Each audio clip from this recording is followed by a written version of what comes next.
Trump claims the US now effectively controls Venezuela after the dramatic seizure of its leader, Nicolas Maduro. You can make good arguments for Trump's intervention in Venezuela, but critics warn Trump's strategy could embolden China and Russia to expand their influence in Europe and Asia. To discuss this and more, I'm joined now by former Foreign Affairs Minister Alexander Downer. Alexander, thanks so much for coming on the program.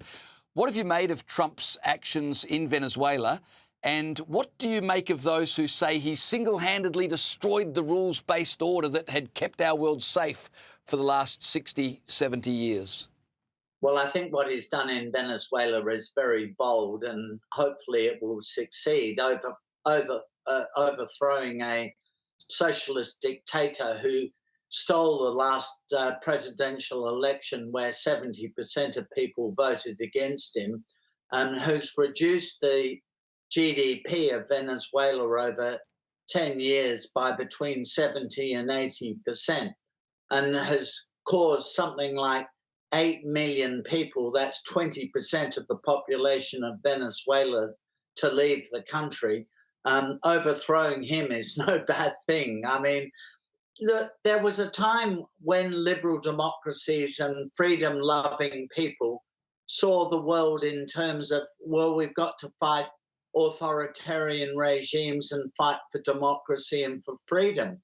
And the fact is, over the last 2 decades, we've stopped doing that. We've got into this sort of world of moral equivalence. It doesn't matter what sort of regime they have in Venezuela or in Iran or in Russia or China. That's all fine by us, and it's no better or no worse than ours. We used to have faith in our liberal democratic system. We used to believe in the struggle for freedom. And if I may say so, Donald Trump has returned to those ideas. I mean, he says out of left field things from time to time. There's no doubt about that. But there is also no doubt that he is absolutely determined that the side of freedom is going to start to prevail.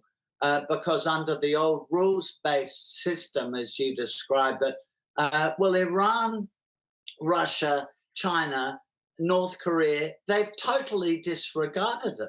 Yes. They've disregarded it. We've applied it, and they've disregarded it, and they've made a mockery of us over the last 20 years.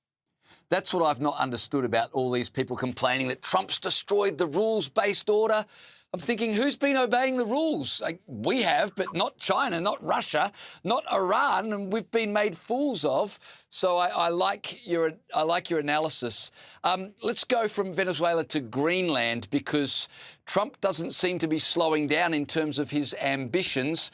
Is ambition the right word, or is it national security that really is motivating him? He's now pretty determined to really make a pitch for Greenland, even suggesting that perhaps residents of Greenland could be paid money, presumably to vote to join the United States. How serious do you think he really is, and how far do you think he would go if Greenland is that vital to America's national security? Well, it is vital to America's national security. By the way, I've been to Greenland, and I don't know many of your viewers could boast that. But seriously, the United States has, at least in area, its largest military base outside of the United States, actually in Greenland, at a place called Thule, which is in the north of Greenland. And what it does is it's fundamental to the American military's communication with their satellite system. And it's also the early warning system for missiles. Can you hear me? Yes, please continue. The early warning system for missiles that might, in the event of a terrible war, come to the United States from Russia. So this Thule base is absolutely critical to the security of the United States. So when you look at it from America's point of view, Greenland is a Danish colony. Wouldn't it be better if the Americans, rather than the European Union, had control of Greenland? in terms of American security. Look, I mean, I think it's very debatable, and it's probably not worth the trouble to try to buy Greenland from Denmark, because the Greenlanders themselves seem to want independence. That was the message I got when I was in Greenland. They don't want to be a Danish colony, but they don't particularly want to be an American colony. So there are only 50,000 of them, though, so there are not many.